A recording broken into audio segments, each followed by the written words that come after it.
ಈ ಅನಂತ ಬ್ರಹ್ಮಾಂಡವನ್ನು ನೋಡಿದಾಗ ಒಂದು ಪ್ರಶ್ನೆ ಪ್ರತಿಯೊಬ್ಬರ ಮನಸ್ಸಿನಲ್ಲಿ ಹುಟ್ಟುತ್ತದೆ. ನಾನು ಯಾರು? ಯೂನಿವರ್ಸ್ ಅಂದರೆ ಏನು? ನಮ್ಮ ಜೀವನದ ನಿಜವಾದ ಉದ್ದೇಶ ಏನು?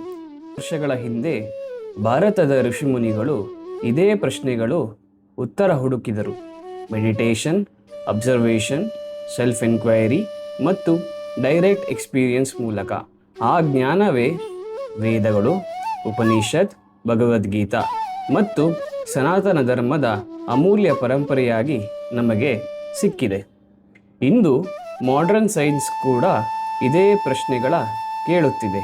Astronomy, neuroscience, quantum physics, psychology, consciousness research ಎಲ್ಲವೂ ಯೂನಿವರ್ಸ್ ಮತ್ತು ಹ್ಯೂಮನ್ ಮೈಂಡ್ನ ಅರ್ಥ ಮಾಡಿಕೊಳ್ಳಲು ಪ್ರಯತ್ನ ಮಾಡುತ್ತಿವೆ.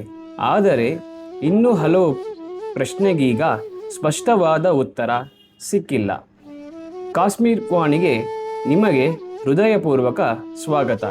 ಇಲ್ಲಿ ನಾವು ಎಕ್ಸ್ಪ್ಲೋರ್ ಮಾಡೋಣ ಸನಾತನ ಧರ್ಮದ ಬಗ್ಗೆ, ವೇದ, ಉಪನಿಷದ್, ಭಗವದ್ಗೀತೆ, ಯೋಗ, ಧ್ಯಾನ, astrology, numerology, tarot, astral travel, secret geometry, consciousness ಮತ್ತು ಏನ್ಷಿಯಂಟ್ ವಿಸ್ಡಮ್ಗೆ ಸಂಬಂಧಿಸಿದ ಅನೇಕ ವಿಷಯಗಳನ್ನು.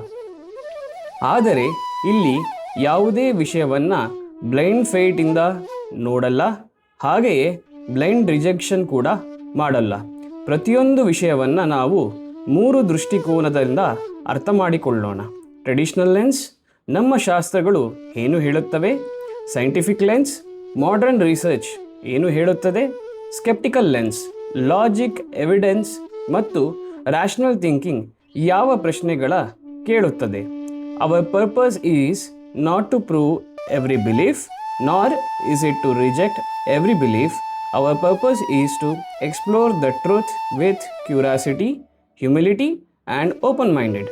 ನೀವು ಸ್ಪಿರಿಚುವಲ್ ಸೀಕರ್ ಆಗಿರಬಹುದು, ಸೈನ್ಸ್ ಲವರ್ ಆಗಿರಬಹುದು, ಸ್ಕೆಪ್ಟಿಕ್ ಆಗಿರಬಹುದು, ಅಥವಾ ಸಿಂಪಲ್ ಆಗಿ ಕ್ಯೂರಿಯಸ್ ಮೈಂಡ್ ಆಗಿರಬಹುದು. ಕಾಸ್ಮಿಕ್ ವಾಣಿ ಎಲ್ಲರಿಗೂ ತೆರೆದ ವೇದಿಕೆ. ಇಲ್ಲಿ ಪ್ರಶ್ನೆಗೀಗ ಸ್ವಾಗತ ಇದೆ, ವಿಚಾರಕ್ಕೆ ಸ್ವಾಗತ ಇದೆ, ಬೇರೆ ಬೇರೆ ಅಭಿಪ್ರಾಯಗಳಿಗೆ ಗೌರವ ಇದೆ. ಯಾಕೆಂದರೆ knowledge grows through dialogue, wisdom grows through experience, consciousness expands through understanding. ಹಾಗಾದರೆ ಪ್ರಶ್ನಿಸೋಣ, ಅನ್ವೇಷಿಸೋಣ, ಅರ್ಥ ಮಾಡಿಕೊಳ್ಳೋಣ ಮತ್ತು ಒಟ್ಟಿಗೆ ನಮ್ಮ ಕಾನ್ಷಿಯಸ್ನ ಎಕ್ಸ್ಪ್ಯಾಂಡ್ ಮಾಡೋಣ. Welcome to the cosmic Vani.